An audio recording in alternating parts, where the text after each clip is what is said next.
C'est une réunion extrêmement importante, une réunion annuelle.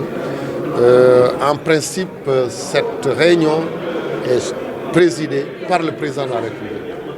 Et le président de la République nous a délégués pour qu'on puisse faire une grande réunion qui permet d'arbitrer par rapport au financement de nos collectivités territoriales.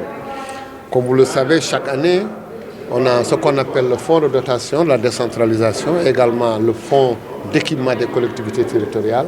Cette année, on est passé à 69 milliards avec ces deux fonds qu'on va donc distribuer, qu'on va donc trancher aujourd'hui, voire au niveau des grandes masses, quelles seront donc les répartitions. Donc ces répartitions ont été faites devant une large commission où il y a la présidence, la primature, les institutions, l'ensemble donc des directions pour valider en tout cas les grandes masses en termes de la répartition. Donc nous sommes très satisfaits des réactions et des propositions ont été faites. Comme vous le savez, chaque année l'engagement de l'État s'est d'augmenter encore de 5 milliards. Ça a été respecté cette année. Nous avons également réfléchi sur la fiscalité au niveau des départements. Nous sommes revenus sur d'autres questions. Vraiment très satisfaits en tout cas de ce qui a été fait.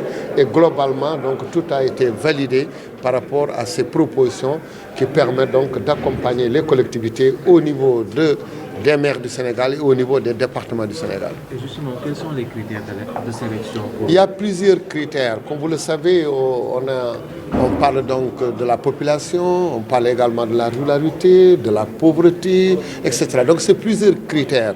Ça c'est encadré depuis très longtemps.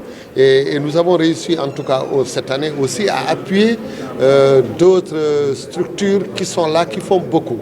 Nous prenons par exemple l'AGETIP où nous allons mettre 3 milliards pour construire des hôtels de ville, des hôtels de département, des marchés, etc. Au niveau du PNDL également, avec l'intercommunalité, 1,9 milliard.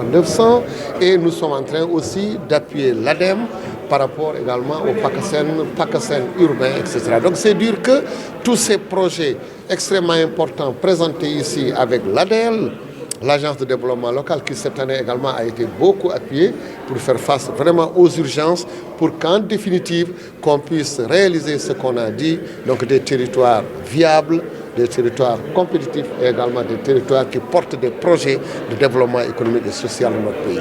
Vous avez également parlé du délai par rapport à ces fonds pour que les collectivités puissent en bénéficier le plus tôt possible. Nous sommes allés très vite. Vous voyez que nous sommes sortis de l'Assemblée nationale le 6 et aujourd'hui les services techniques ont fait un travail extrêmement important en interne qui nous a permis aujourd'hui de faire la répartition.